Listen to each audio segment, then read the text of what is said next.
Hello. In today's video, I'm going to cover how I did personally more than 3,600 sales calls in India, full cut, and I ended up closing more than 1,000-ish out of them, to be approximately precise, for a high ticket price, directly on the front end, through a sales framework that is, I'm proud to say, completely homegrown by me and my company, Uability. And we are the pioneers and creators of this process to revolutionize the way high ticket selling is done in India. That being said, before I get into the fancy jazz and framework, I do want to share a little bit of, gyan, but I promise you I'm not going to bore you out. You know how that a lot of sales gurus say, sell me the pen, sell the pen. Funny story, it actually happened with me way many years ago before Uability. I'd applied for a job in some legal process outsourcing firm. And the lady there who was about to take my interview, I had looked her up on LinkedIn and everything. I saw that she has literally zero sales experience. She probably just got the job from some degree or some good college repo. That's all that. In the interview, same stuff that actually happened with me. She was going through my things and she's like, hey, cool, but the final part of the interview is, I just want to see how you can sell me this pen. She actually did that. I'm not joking. This is how it played out. I'm going to do a quick role play just to guide you guys through on why and where my sales process came from for me. She said, send me the pen. And I'm like, this is what I did. I'm like, you know what? I'm sorry. I cannot, because I thought I applied for a serious job in a serious company. If all you want me to do is sell you a pen, then I can just understand this role or this whatever company is probably not the best fit and I'm not the best fit for it. I'm sorry for probably wasting time. I probably will be going. And she's like, wait, I don't understand. And I'm like, okay, you want me to sell you this pen, right? I mean, the most ancient, old school way of probably judging somebody's sales skills. I'm not a snake oil sales guy. I mean, I can create a need, I can solve a problem, but that's not what I do. And that just explains because I saw the pen on your table and it's not even like a closer's pen. Like, it's just a basic click pen. It's not the one that like I use. And I pulled out a pen that I have in my internal jacket pocket. Like, it's not even like this. It's just a basic pen that you just asked me to sell. Right? It's not even this kind of a high-end closer's pen. That's what I just called it for some reason. I don't remember why. That's about it. When I want to sign my deals, I like to use this kind of pen. But anyway, thank you for the opportunity. And she's like, hey, she was a little, obviously, bamboozled. She was like, okay, I'm sorry. I appreciate your honesty, really. What did you call this? A closer's pen? Is that a sales thing? She asked me. And I'm like, yeah, when you want to sign a deal, what kind of pen would you love to use? This kind of basic click pen, some kind of a closer's pen. I am used to using good quality pens. It's completely normal for me and they work a lot in my favor because they might be a little bit more costly, but they are insanely of better quality. And because they are so much more expensive than regular pens, I'm motivated to take care of them.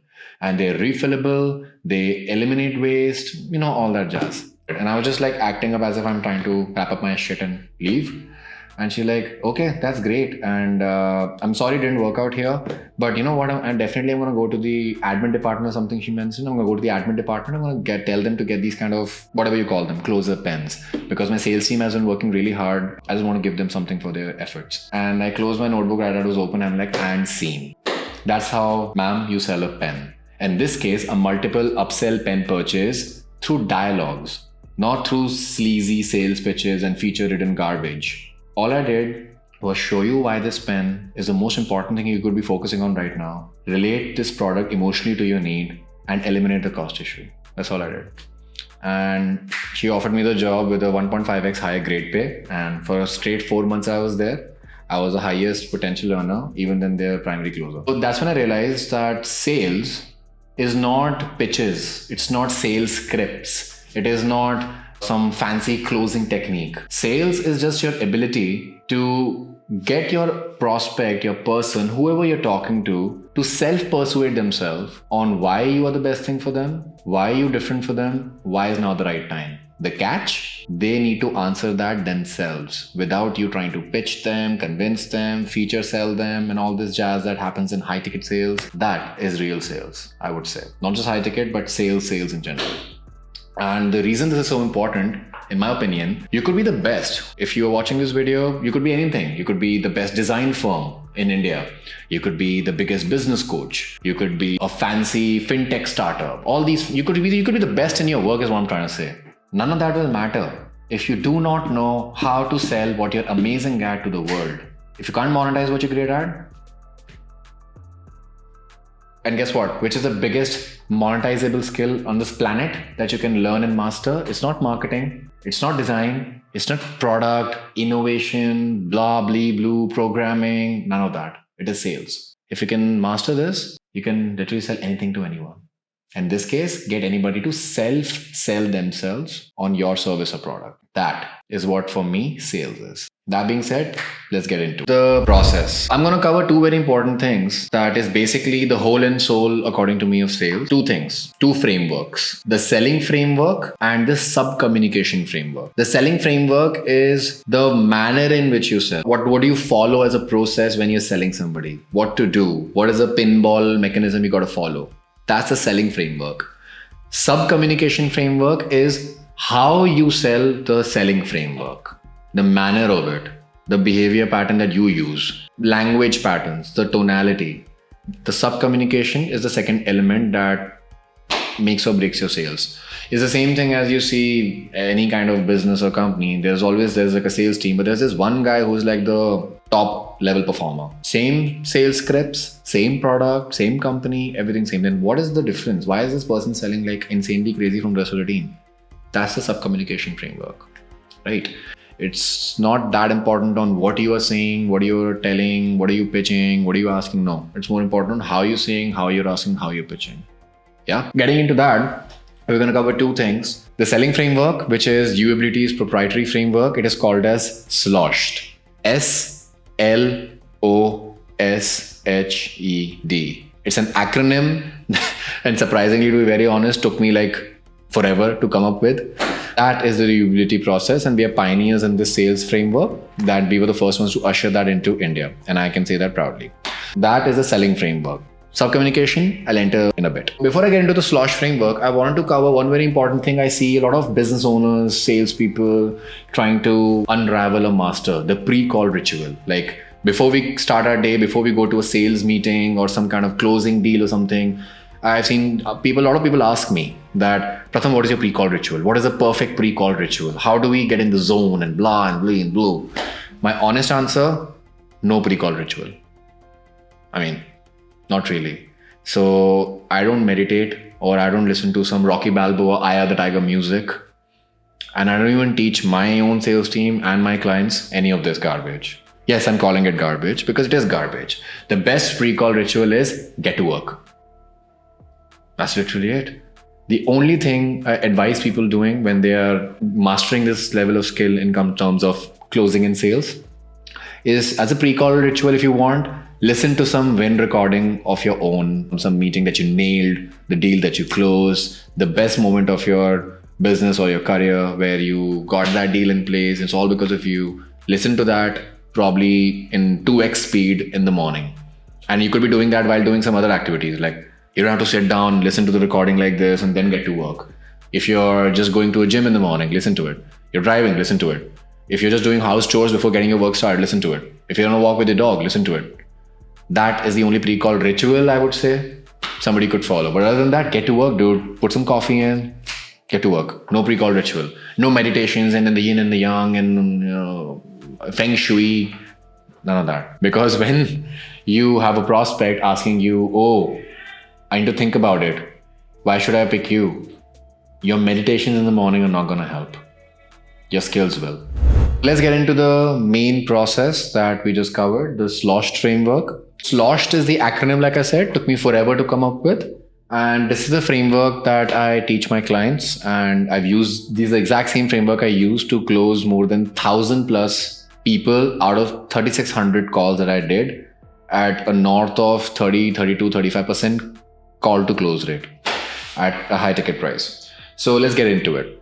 So as you can see, the SLOSH framework, it's an acronym. It stands for setting the frame, labeling the situation, overviewing the pain, sell the lottery, help them de-objectify, enforce the decision making, and demystify the price. This is exactly the train in which the person will get sold, and that's what you have to follow.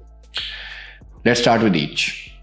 Setting the frame. That's the first part of your call, the most important one, because how you start the call, the first 5-10 seconds determine your control on the rest of the call. Now, catch being a lot of sales, I don't know, coaches or gurus, they tell you to frame the call. Like, Mr. Prospect, this is how the call is going to go. I'm going to ask you these questions, and at the end of it, I'm going to determine if you're a good fit for our service. And then you give me a simple yes or no answer. Like frames like that. And I'm not joking. I've seen, obviously I don't want to name people, but I've seen these frames being used by the best of the best people, and they're teaching that to other people. I do not agree or support that. Why? Because it is against human behavior. Imagine how you would feel if somebody is trying to dominate you for no reason. That's the start of the conversation, how you felt. Sales I like to see more like is dating, right? If you're trying to date somebody, you met on some dating app or whatever, I don't know. If you're old school ways, and you meet on the first date with a person, imagine how you would feel if you meet a man or a woman, and the first 10 seconds they try to do is just be weird and try to dominate the conversation instead of being open and working with you to connect with you in a more emotional plane. Which one would you prefer? Or which one would you rather do? Pretty sure the second one, unless you're psychotic. So setting the frame is exactly the same. What I teach is not my people to, I'll tell you how this works and blah, blah, blah, blah. It's a simple frame. A simple frame looks something like this. Hey, Ayush, what attracted you towards me that made you book this call? That's it. That's literally it. Something as simple as that. You've already framed the call correctly. That's how you start the call. And or if you want to take a lighter frame for your market, if your markets are one of those people who are just like blabbers and they just like go off-word and they are too price driven, to set the frame of the call, you don't do it in a combative manner by taking the alpha and all that. These are old school selling methods, consultative sales methods. I want to teach you guys better. You just frame it in a very neutral way. So Ayush, the way this call works, I've seen the best way it working is, I just want to understand a couple of context points on your work and business. Based on the answers you tell me, I'm going to be able to craft a game plan for you that works the best. And if it works, we can possibly decide the next steps forward on what's the best thing for you. Is that fair? See how neutral it is. But I'm giving them a chance to battle me on the playing field. I'm not trying to be, I'm one up on for you. I'm going to tell you how this call is going to go. Nah, man. And this is where the sub-communication framework comes. The how you say it. Now, beyond that, we go to the second element. After setting the frame, we go to the second element, which is labeling the situation. This is where you unravel and uncover everything regarding their current situation and their desired situation. Where they are, where they want to be. And this area, this particular part, label situation, is where the sale is made. Not at the pitch, not at the presentation stage, not at the fancy features showing stage or the objection handling stage. No. Contrary to popular belief, that's not where the sale is made. The sale is made here, in labeling situation and overviewing the pain, these two parts. You do this correctly, you will have a conversion on your hands. You mess it up, you could make the best pitch on the planet, won't really help you out. Reason? Very simple. That's what I told you sales is, right? Amplifying the gap in somebody's head. Because everybody at a good level are unaware. According to a lot of people, in their head, this is where they are, this is where they want to go, the gap is like this much. Yeah, they have a gap, the gap is this much. Your job is to not just make them realize, but for you to find how truly big the gap is. The bigger the gap you can stretch in somebody's mind, higher propensity that person is going to kind of like end up selling themselves for you. But to do that, you got to do these two parts correctly. In labeling the situation, what I teach people is how exactly, through the art of asking skilled, correct questions and the dialogue frameworks I have developed, combined with the third thing, which is stories. You'll be shocked to know even the biggest of the biggest people are still people. They're not some gods. They're still human beings. Human beings understand the fastest through stories and examples and precision, not through jargon and fancy words and buzzwords that salespeople and business owners love to use. That's not how it works, right? The better you can amplify that gap through skilled questions, the better it works. To give you a simple example, in labeling the situation, you need to ask them couple of questions that help you understand where they are, their current scenario in the business, what do they do, how long they've been doing that for, what's the real challenge, why is that challenge a challenge, what have they done so far to fix that challenge, why hasn't that worked, what will they be losing if they keep residuing with this challenge, what could they gain if they could solve this challenge, and what is really their goal, why is their goal that goal, and what do they wish to achieve if they can achieve that goal. See what it's been done. I mean, obviously it's way more complex than that I teach. It's just an overview. What you're doing is stretching the gap in a person's head, end to end, through the ability for you not just to understand where they are and where they want to be, but then through your skill questions, stretching the gap in their head where they thought that, oh, the gap is only this much, but then real time the gap is this, and they didn't realize that, right? That's what you cover in labeling the situation. Then comes over capping their pain. This, in my opinion, is the most perfect yet the most dicey part of the sales process. If you do this correctly, you're gonna have an easy sale. You do this incorrectly, you're gonna end up having the sword driven back inside your body. And overviewing the pain, what you have to do is understand how to get them to not just kind of like relive that pain that they have gone through, but more importantly, themselves answer and realize the ramifications that come out if they do not solve all these problems that they have told you in label the situation. And what happens if it continues? The cost of inaction, in a simple language. In overviewing the pain, you gotta get them not just to overview the pain, but to realize the prospective pain. What will happen if the situation stays how it is? Things go the way they're going. And this is the part in overviewing the pain. Your major agenda and job is to get them to realize that it is far more risky to stay where they are and let these problems continue or whatever than getting the money or the finance or whatever together to pay you. If staying where they are is riskier than paying you, what do you think happens? Boom, sale. And if staying where they are is less risky and paying you is more risky, you know the consequence, right? So in overview the pain, simple, I'll give you one or two really powerful cost of inaction questions that I like to use.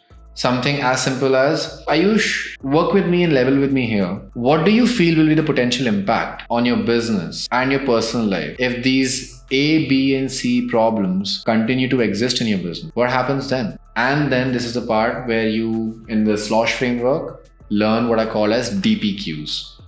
Deeper probing questions. These questions allow you to pull out way more data, pain, elements from people than you could possibly get if you just ask a surface level question. You're going to get a surface level answer. If you take a shovel and start digging in one direction, you're going to get much more. You might strike oil for this matter. So the goal in sales is not to dig the holes wider. It is to dig the holes deeper. The deeper you go, the better the chance you have to make a sale. So you can start playing off then. So Ayush, what is the potential impact you're going to see if these problems continue to exist? How does that impact your business? And they give you an answer. Yeah, I mean, this will pretty suck. Blah, blah, blah, blah. This is going to happen. I mean, the margins will be like this and this is what will happen. Got it. And describe for me what exactly will happen if that takes place to you personally. Can you describe that scenario for me in a better detail? And now they are painting a picture in their head and they're telling that picture to you. But more than that, telling you, who are they telling that to? And then you keep playing off of that. So you keep digging deeper and deeper and deeper till there is no gold left and the person is briming in urgency, awareness, and pain. The three things you got to raise on a sales call, on a strategy call, or whatever fancy word you like to use, to get somebody to want to make a purchase decision with you. All right. So as I was saying, that the best way to explain and ask questions, specifically the tough questions, is through stories, examples, because our human brains are wired to understand them better no matter how sophisticated or evolved we are, still the basics. For example, in overview the pain, it's one of the most intrusive part of a sales process where you're trying to get your prospect to realize the cost of inaction, essentially. What happens if the problems continue, they don't make that kind of effort, blah, blah, blah. So, sometimes you get one of those overly positive, optimistic people who are like, oh, no, nothing will happen. I will figure it out. I can fix this. I can do that. Nothing like that. I don't know. Shit like that. So then how exactly do you ask those questions? How do you use stories to leverage and get somebody to still realize the point you're trying to get them to? I'll give you a simple example. How to ask, let's say, a question to ramification question, a cost of inaction question to somebody who, just doesn't want to answer it or is too positive in life. But you have to get them to realize the gap. Otherwise, it won't make sense, right? I use something like this, which I teach my clients also inside. I'll give a quick example. Let's say if I ask somebody that, hey Ayush, what do you think would happen if this particular problem continues and just gets worse like this? And they're like, oh no, I won't let it get worse. It won't happen only. So now what do we do? We use a story. One of my favorites that I like to, I found out and I crafted, works very well, is, yeah, sure, Ayush, of course, that's why we're here. But can I share my perspective on why I asked this to you? Yeah, okay. You know how a golfer is? Like, they are always trying to hit the ball inside the pinhole. But what do you think he does? He doesn't keep thinking about the blind spots and the sand traps and the bunkers, right? His mind just glances on them to register where the ball should not go. But his mind dwells on the green. If we are not aware about our negatives, man, how will we steer clear of them? There's a high chance you might end up falling in them, right? Yeah, they say, yeah, right. So for you, what do you think are your blind spots that you're not able to see and that will probably come up if this continues? Tie it down, reframe, now they're going to answer it. There's no choice. It's human behavior compliant. They will answer, right? It's a quick example of a story. So a lot of them that we have, like a list of them, but stories, anecdotal examples always make people tie down and realize something because our brains are wired like that from our DNA and our childhood. So works very well. So that is overview the pain, right? Now moving on to the next part of the sales process, which dare I say is the second most important part, how to sell the lottery, which in fancy word, I know, but it basically means your pitch, whatever, high ticket closing teaches you, pitch, presentation, whatever your preferred word is. The reason I said this is the second most important part of the call, because contrary to popular belief, the sale is not made there. The sale has already been made or broken before that in the gathering part, information gathering and probing part of the call. If you mess that up, the best pitch on this planet cannot save you, I promise you. That being said, not that it's not important, of course it is. Because you have established your prospects' hell island, you've also established their fun island, where they really want to go. But now how to go there? That's the gap that you created. If you don't fill that gap correctly, you will actually end up costing yourself the sale. You might end up creating objections in the prospect's mind.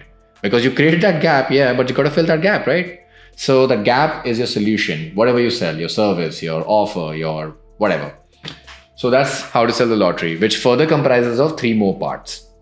Eagle's eye view, the boat, delivery. Eagle's eye view in simple language, how I've crafted this process, how I help my clients also learn that. As the name suggests, it's an eagle's eye view. It's like a 30,000 feet overview of you telling them, so that the idea of eagle's eye view in simple language is prospects mostly listen to you like this. You want them, when the moment you release your eagle's eye view, to be like this. That is a difference, and that's a big difference if you don't understand what it means. So eagle's eye view is about you in maximum 3-4 lines, kind of like doing a summary in a way that nutshellizes your entire situation of your prospect, and in a manner that gets them to realize why what they just said, what exactly is doing it for them, what you are proposing as a proposal solution, and how would it help them in a different way. But catch, you got to do that in 3-4 lines. You cannot exceed 3-4 lines. That's the catch, right? I'll give you a simple example on how we do this and how I help my people do it. All right, so Ayush, based on everything you shared with me so far, I think what I have going on over here could be a potentially good fit for you, because you know how you were telling me throughout the call that you're very good at your work, but you still somehow after so many years struggle to monetize it owing to this lack of a proper system that does not allow you to get the right people. And as a result, you keep telling me that you keep going through working with these low ticket clients, and they keep draining you of your energy. And at the end of the month, you somehow feel that, I made this much effort and I made this much. Doesn't make sense, right? Right. So that made a lot of sense, because most of the problems you discuss fall within my area of expertise, as mostly I specialize into ABC to help people like you in EFG, so that you may be able to experience XYZ.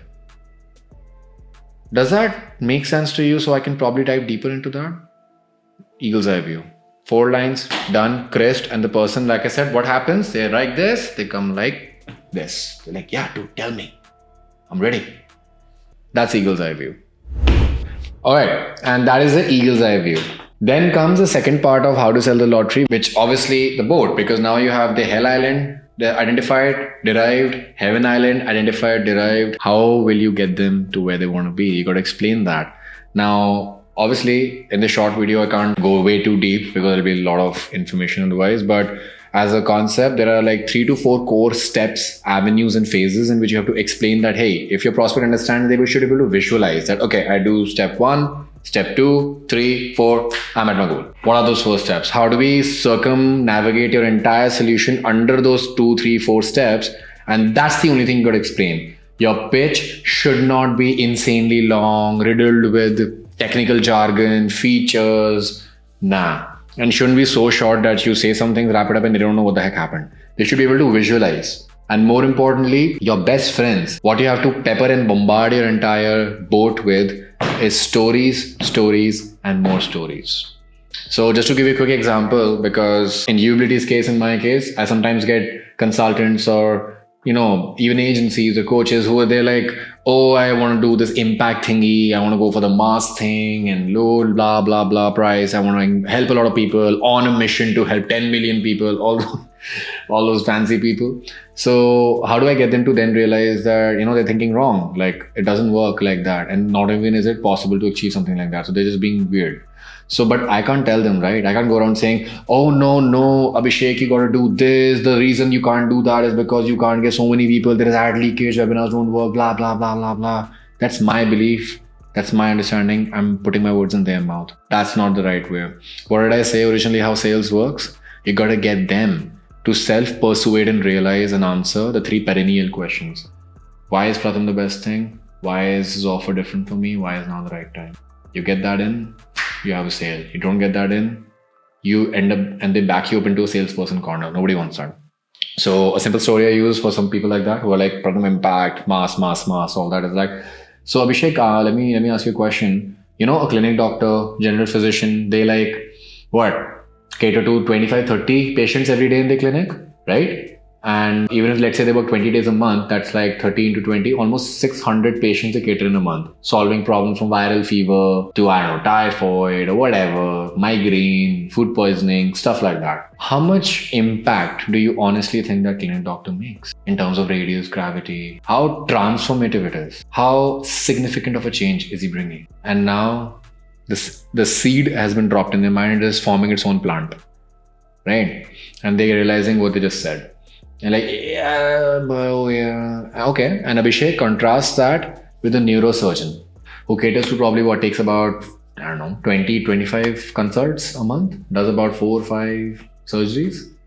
What is the radii and gravity of his impact? How transformative it is? Is he making a difference in somebody's life? Is he changing somebody's life? Which one do you think should you be going for?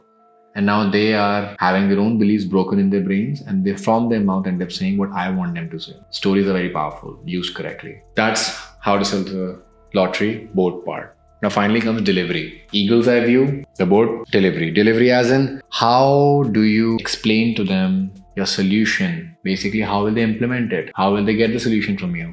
How will they use your service?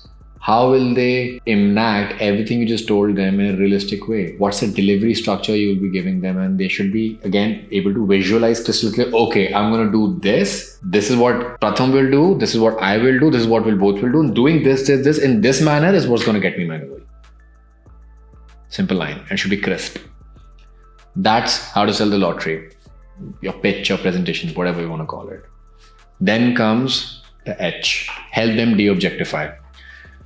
A lot of these sales gurus and people, they teach you scripts, rati-rati handlers on when people give objections, how to handle them, how to get that close in and all those things. Human beings are not doors and windows to be closed. If you treat them like human beings, you'll find a better way that they align with you themselves. You just got to know how.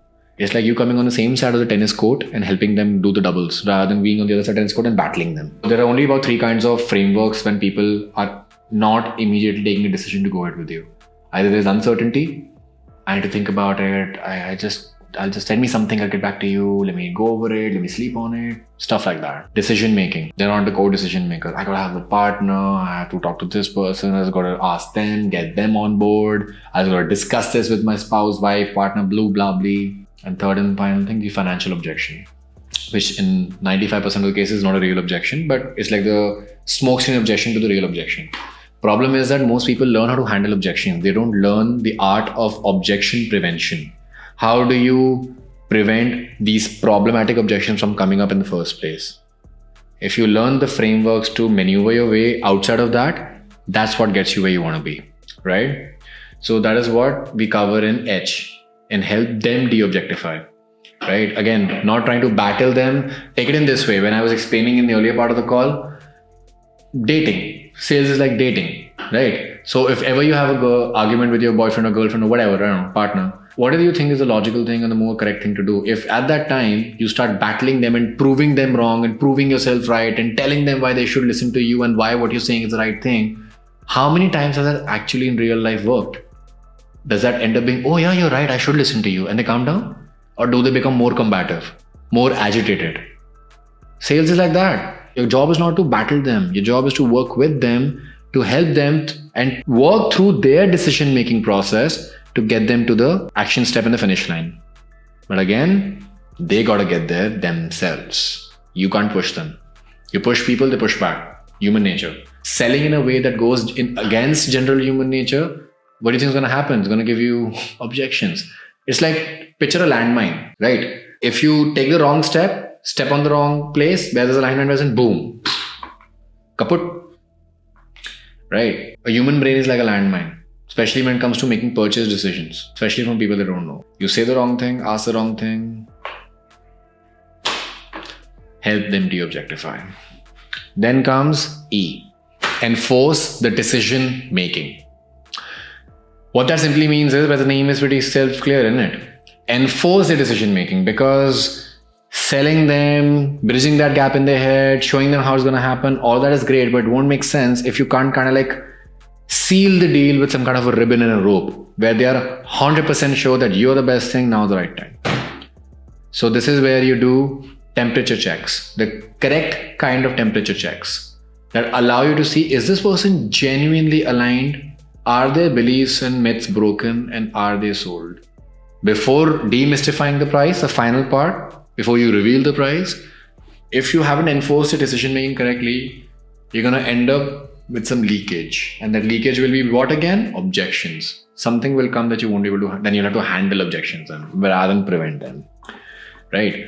So before you reveal the price, it's always a great idea to get a temperature check on how hot and how cold and warm are they. Where are they in the readiness and buying pocket? That's what you're trying to determine. A simple example of how you take temperature checks is there are multiple ways.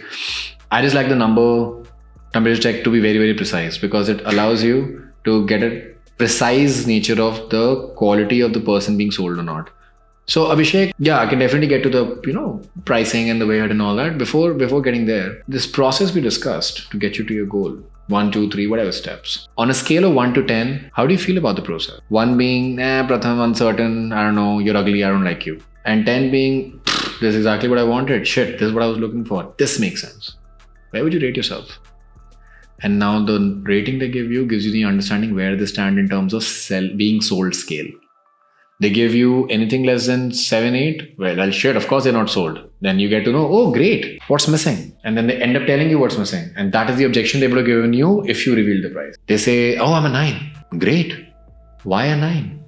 And now they have to start justifying themselves and start self-selling again to you. They, in fact, repeat your pitch back to you if they're genuinely a 8, 9, 10 or whatever. So both ways you win. So you have to enforce decision making. That are you genuinely thinking that this is the best thing and now is the right time? Does this look like what you're looking for? You got to get that tie down and then demystify the price. So the way you reveal your price, very small thing, but also makes a huge difference, because that final quick tie down is always a very good idea. A lot of people at this stage, what they do is they unfortunately still use those time scarcities, fast action discounts. Like, yeah, so Pratham, right now my regular pricing is 4 lakh rupees. If you pay on this call right now, it'll be 2 lakh rupees for you. Everybody knows that's fake. It's a time scarcity move. Or those 15-minute timers you see on these webinars by all these. These are all fake. Everybody knows that. These are artificial pressures you're trying to create to get somebody to buy on the spot. Instantly kills half your deals. Because people are not stupid. Even the most naive people know what the heck you're doing, let alone the good ones, the sophisticated ones, the smart ones. Do you not know when somebody's trying to force sell you, false sell you by using all these techniques and scarcity anchors? Of course you do. How does that make you feel? So why would you want to sell somebody the way you don't like to be sold to? So there's a better way to do that. And that's what we cover in Demystify the Price.